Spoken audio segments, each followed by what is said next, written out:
여러분 추위에 얼마나 고생이 많으십니까? 이런 때는 난방비 너무 아끼지 마시고 따뜻하게 지내시면 좋겠습니다. 71년 만에 처음으로 12월 중순에 한강이 얼었다고 합니다. 제 입장에서는 인생에서 가장 추운 겨울을 보내고 있는 셈입니다. 얼마 전에 어떤 성도님에게 연락을 해서 한번 찾아뵙겠다고 말씀을 드리니까 날씨가 추우니까 너무 고생하지 마시고 나중에 날 풀리면 만나자 하고 하셨습니다.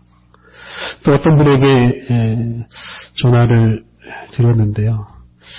지금은 너무 추워서 날씨가 풀리면 교회에 나오겠다라고 말씀을 하셨습니다. 이게 추위가 마음만, 눈만 얼어붙게 하는 게 아니라 추위가 우리의 마음도 얼어붙게 하고 우리의 몸도 얼어붙게 합니다. 이 날씨가 우리 삶에 미치는 영향이 아주 큽니다. 이 추운 날씨는 특히 노약자에게 아주 좋지 않습니다. 그런 분들이 추운 날 너무 바깥에 오래 있으면 건강에 문제가 생길 수 있습니다. 그렇기 때문에 방 안에 머물러 있는 것이 사실은 좋습니다. 날씨가 우리의 삶의 일부분이지만 날씨가 완전히 우리의 삶을 사로잡을 수도 있습니다. 특히 요즘처럼 이렇게 강추위가 오면 아무리 건강한 사람이라고 하더라도 위축될 수밖에 없습니다. 또 가난해서 난방을 제대로 못하는 사람의 경우에는 생명의 위협까지 받을 수도 있습니다. 우리 신체 일부에 문제가 생기면 그 부분만 아픈 게 아니라 온몸이 아픕니다. 그것처럼 우리를 둘러싼 여러 가지 환경 중에서 어느 한 가지라도 문제가 생기면 우리의 생활에도 큰 문제가 생깁니다. 방금 말씀드린 대로 날씨가 좋지 않으면 그게 우리의 삶에 좋지 않은 영향을 미칩니다. 또 혹시 한 가족에게 문제가 생기면 그것이 또 다른 가족에게도 큰 영향을 미칩니다. 어떤 회사의 사정이 좋지 않으면 그 회사의 직원들의 생계에도 문제가 생길 수 있습니다. 자기 혼자서만 잘 살겠다고 생각하는 것은 바르지 않은 생각일 뿐만 아니라 실현 가능성도 없습니다. 산속에서 혼자 사는 사람이 아니면 이 세상에서 독불장군으로 혼자서 잘 살 수 있는 사람은 하나도 없습니다. 우리는 자연 환경과 함께 살 수밖에 없고 또 다른 사람들과도 함께 살 수밖에 없습니다.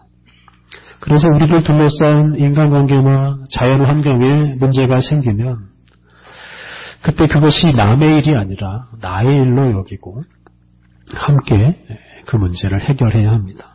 특히 우리 가족이나 이웃이나 동료들에게 어려운 문제가 생겼을 때 그것은 꼭 나의 문제이고 그 어려움을 함께 극복해야 나의 어려움도 이겨낼 수가 있습니다.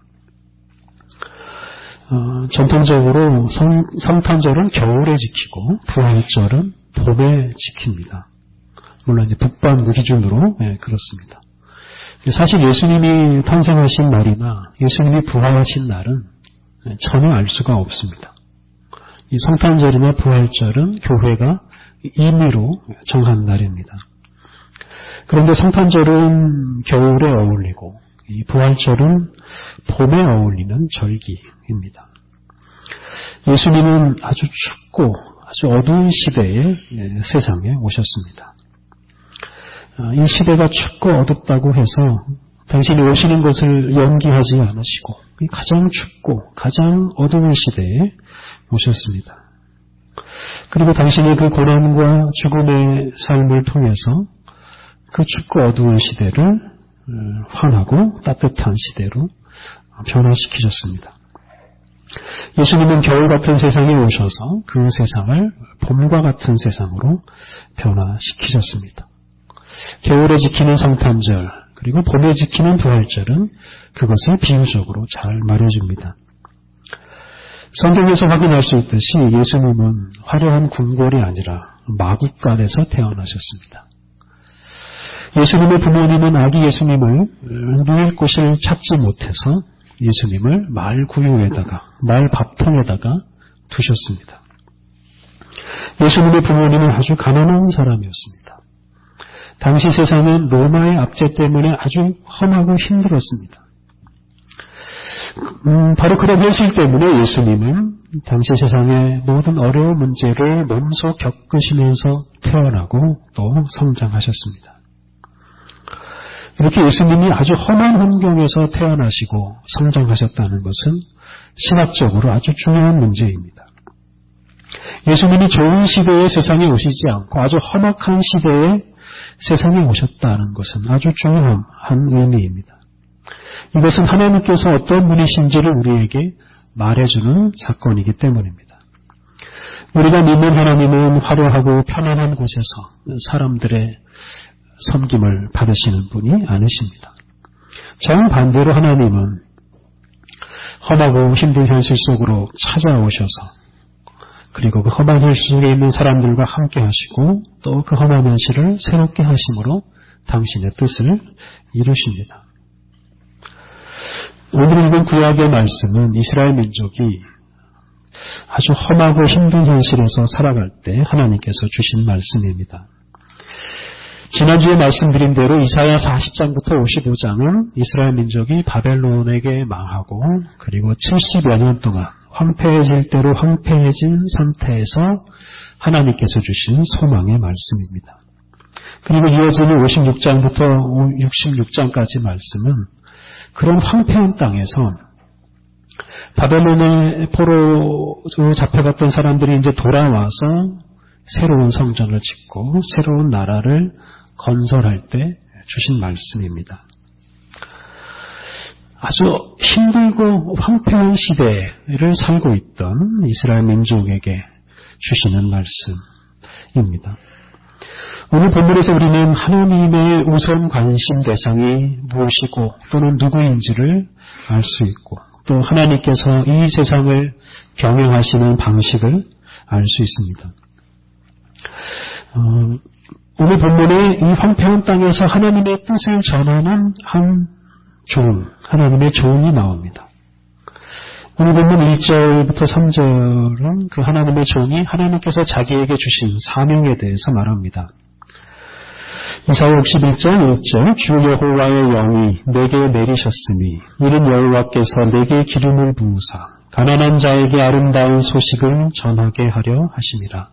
나를 보내사 마음이 상한 자를 고치며 포로된 자에게 자유를 갇힌 자에게 노임을 선포하며. 하나님의 종은 하나님께서 자기를 가난한 사람에게 또 마음이 상한 사람에게 그리고 포로 생활하는 사람 또 갇혀 사는 사람에게 보내신다고 선언하십니다. 여기서 우리는 하나님께서 관심을 두는 대상이 어떤 사람인지를 알 수 있습니다. 하나님의 관심은 가난한 사람, 마음이 상한 사람, 포로 생활하는 사람, 감옥에 갇힌 사람들입니다. 하나님은 그런 사람들에게 아름다운 소식을, 기쁜 소식을 전하시고 그들을 고치시고 그들을 해방시켜 주십니다. 2절, 3절 여호와의 은혜의 해와 우리 하나님의 보복의 날을 선포하여 모든 슬픈 자를 위로하되 무릇 시온에서 슬퍼하는 자에게 화관을 주어 그 죄를 대신하며 기쁨의 기름으로 그 슬픔을 대신하며 찬송의 옷으로 그 근심을 대신하시고 그들이 의의 나무 곧 여호와께서 심으신 그 영광을 나타낼 자라 일컬음을 받게 하려 하심이라. 하나님께서는 당신의 종을 슬픔에 빠져있는 사람들에게 보내시고 그들을 슬픔에서 벗어나게 하십니다. 아름다운 관을 씌워주시고 기쁨과 찬송이 그들의 마음에 충만하게 하심으로써 그들에게 힘을 주십니다. 그렇게 함으로써 그들을 당신의 영광을 나타낼 자들이 되게 하십니다. 가난한 사람, 마음이 상한 사람, 포로 생활하던 사람, 감옥에 갇혔던 사람들, 그 사람들로 하여금 하나님의 영광을 드러내는 위대한 사람이 되게 하십니다. 4절을 보면 그 사람들이 하는 일이 나옵니다. 4절 그들은 오래 황폐하였던 곳을 다시 쌓을 것이며 옛부터 무너진 곳을 다시 일으킬 것이며 황폐한 성읍 곧 대대로 무너져 있던 것들을 중수할 것이며 가난한 사람들, 마음이 상한 사람들, 포로 생활하던 사람들, 감옥에 갇혔던 사람들, 바로 이 사람들이 예루살렘을 재건하는 주역이 됩니다. 여기서 우리는 하나님이 일하시는 방식에 주목해야 합니다. 하나님은 부자나 뛰어난 사람을 통해서 일하시는 게 아닙니다. 가난한 사람, 마음의 상처를 입었던 사람, 자유를 잃어버렸던 사람들, 이 사람들을 회복시키시고 이 사람들로 하여금 당신의 뜻을 이루어가게 하십니다. 하나님은 강하고 뛰어난 사람보다는 약하고 고생하던 사람들을 통해서 일하시기를 기뻐하십니다. 10여 년 전에 이런 책이 나왔습니다. 한 명의 중간 관리자가 10만 명을 먹여 살린다. 또 삼성의 이건희 회장도 이 비슷한 말을 했습니다. 한 명의 천재가 10만 명을 먹여 살린다. 뛰어난 영웅이나 천재가 10만 명을 먹여 살릴 수 있습니다. 뛰어난 CEO가 많은 일자리를 만들어서 많은 사람의 생계 문제를 해결해 주는 일이 종종 있습니다. 그런데 그것이 성경적인 방식이라고 말하기는 어렵습니다. 뛰어난 영웅이나 천재가 세상에 큰 유익을 끼치기도 하지만 때로는 세상에 재앙을 가져오기도 합니다. 뛰어난 CEO가 큰 회사를 일구어 많은 사람을 고용하기도 하지만 어떤 CEO는 범죄를 저질러서 회사를 망하게 하고 많은 사람들을 실업자로 만들기도 합니다. 어떤 위대한 사람이 이루는 일은 재앙을 가져올 수 있습니다. 또 소위 금수저라고 불리는 사람들이 성공하는 것은 사람들에게 큰 감동을 주지 못합니다. 그것은 그냥 당연한 일이기 때문입니다.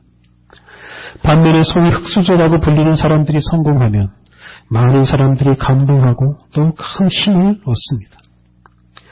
오늘 본문에 나오듯이 하나님은 어떤 천재나 영웅보다는 가난한 사람, 마음이 상한 사람, 자유를 잃어버린 사람을 찾아오시고 그 사람들을 회복시키시고 그 사람들에게 힘을 주시고 그리고 그 사람들로 하여금 당신의 일을 하게 하십니다. 그리고 그런 사람들로 하여금 당신의 영광을 드러내게 하십니다.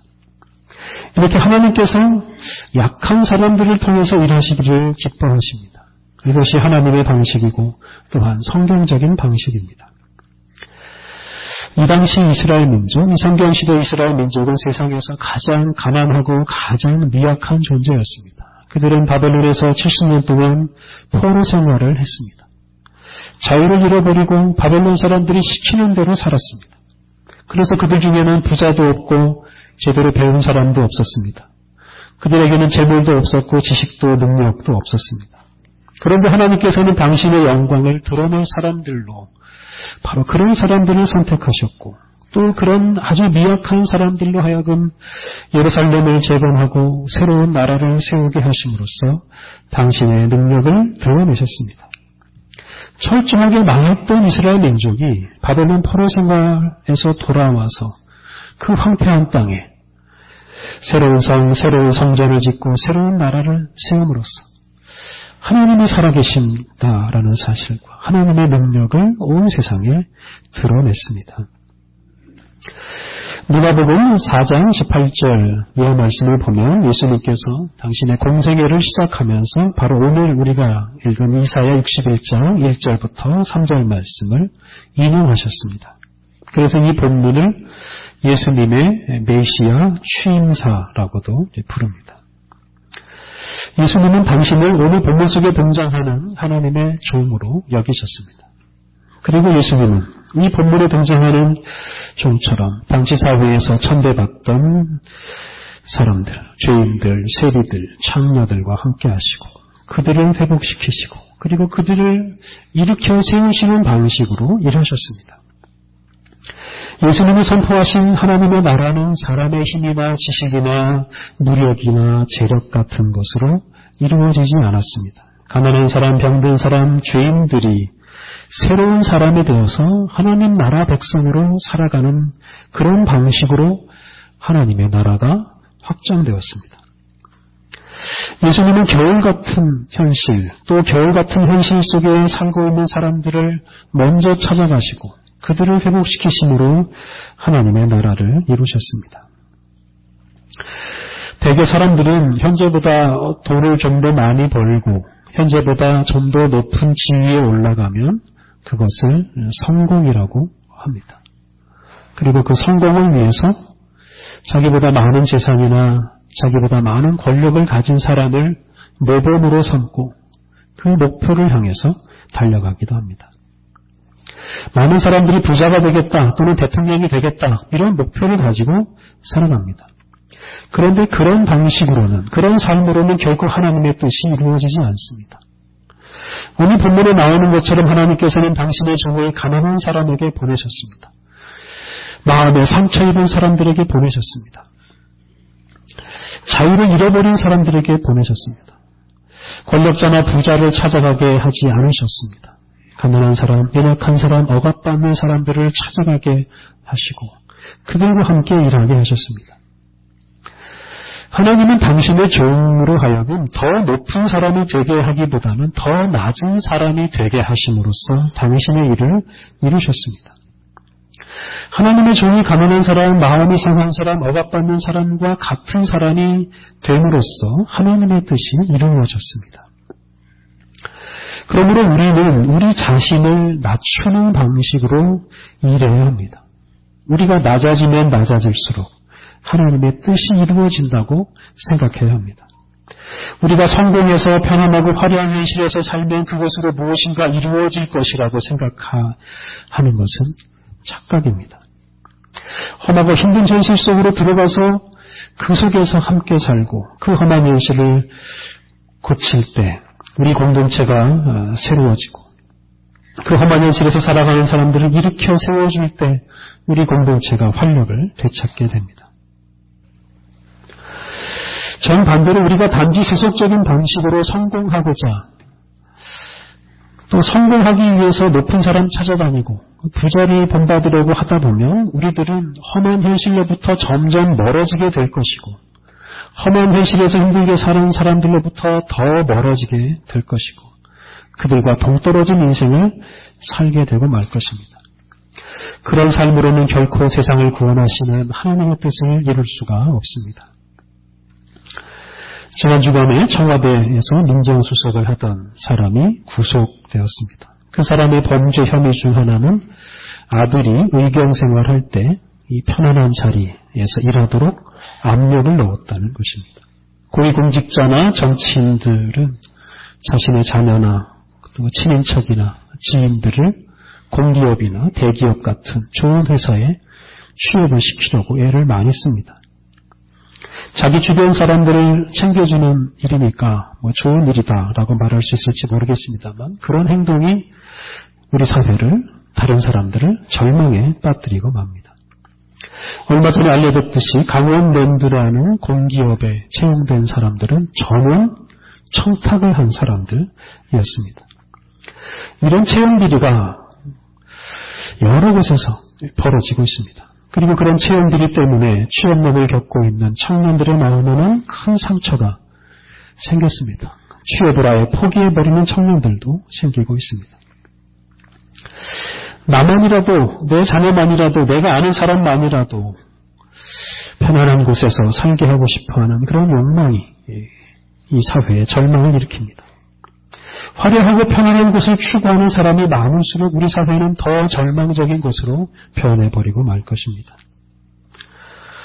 로마서 12장 16절 서로 마음을 같이 하며 높은 데 마음을 두지 말고 도리어 낮은 데 처하며 스스로 지혜 있는 채 하지 말라.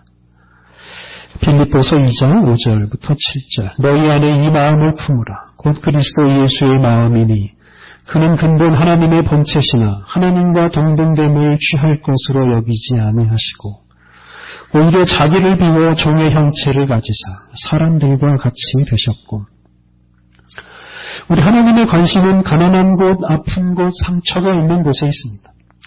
우리들이 마음을 높은 데 두지 않고 예수님처럼 더 낮아지고자 할 때 우리가 하나님의 관심을 이해할 수 있고 하나님의 동력자가 될 수 있고 하나님의 뜻을 이룰 수 있습니다.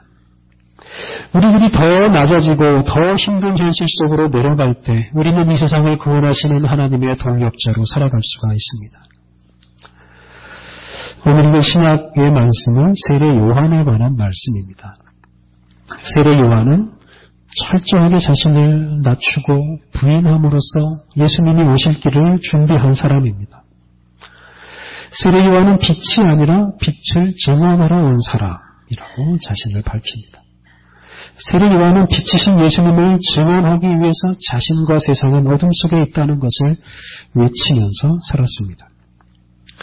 19절 이하 말씀을 보면 세례 요한은 너는 누구냐? 라고 이렇게 묻는 사람들에게 나는 아니다.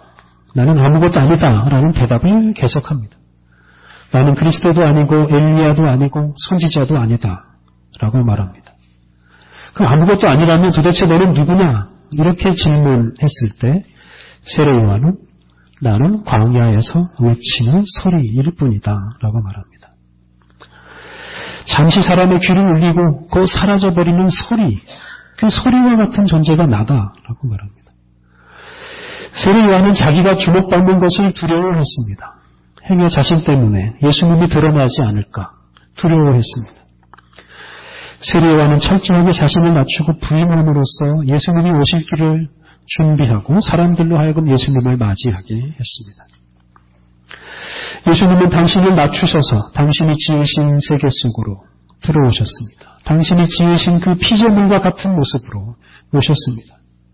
이렇게 겸손하신 예수님을 만나고 이런 예수님을 증언하기 위해서는 우리 자신도 낮아져야 합니다. 우리가 자신을 낮추어 힘들고 험한 현실 속으로 들어갈 때 예수님께서 우리와 함께 하시면서 그 구원의 은총을 우리들의 삶 가운데 베푸실 것입니다. 하나님의 관심은 높은 곳이 아니라 낮은 곳에 있습니다. 하나님의 관심은 가난한 사람, 상처 입은 사람, 자유를 잃어버린 사람들에게 있습니다. 예수님은 하늘의 영광을 버리시고 세상으로 내려오셔서 죄인들 또 버림받은 사람들과 함께 사셨습니다. 우리들이 마음을 낮추어서 이러한 하나님의 뜻을 깨닫고 하나님의 동역자로 살아가야 하겠습니다. 하나님 아버지의 마음이라는 이런 복음성가가 있습니다. 그중 이런 가사가 있습니다. 아버지, 당신의 마음이 있는 곳에 나의 마음이 있기를 원해요. 아버지, 당신의 눈물이 고인 곳에 나의 눈물이 고이길 원해요. 아버지, 당신이 울고 있는 어두운 땅에 나의 두 발이 향하길 원해요. 우리들이 우리의 마음을 낮추어서 험한 현실을 살아가고 있는 사람들로 인해서 눈물을 흘리고 또 어둡고 추운 땅으로 우리의 발길을 향할 때 세상을 구원하시는 하나님의 뜻이 이루어집니다. 성탄절을 기다리는 성도 여러분, 혹시 여러분의 사랑이 필요한데도 여러분이 외면하고 있는 현실이나 여러분이 외면하고 있는 사람들은 없으신지요? 편안하고 화려한 곳만 쳐다보며 사느라고 어렵고 힘든 곳에서 살아가는 사람들을 외면하고 있지는 않으신지요? 우리 하나님께서 가난한 사람, 상처 입은 사람, 자유를 잃어버린 사람들을 일으켜 세우는 일로 우리를 초대하십니다. 하나님은 우리를 추운 겨울 같은 현실 속으로 우리를 불러주십니다. 예수 그리스도의 이름으로 우리를 험하고 어려운 현실 속으로 우리들을 보내십니다. 이런 하나님의 부르심에 응답해서 우리 자신을 더 낮추고 가난하고 연약한 이들에게 예수 그리스도의 복음을 전하며 살아가시기를 바랍니다. 우리 함께 기도하시겠습니다. 연약한 자를 강하게 하시어 거룩한 뜻을 이루시는 하나님, 우리 자신의 연약함 때문에 하나님 우리가 좌절하지 않게 하옵소서. 연약한 자들과 함께 하시는 하나님, 우리도 주님처럼 우리 자신을 낮추어 더 낮은 곳으로 더 추운 곳으로 내려가게 하옵소서.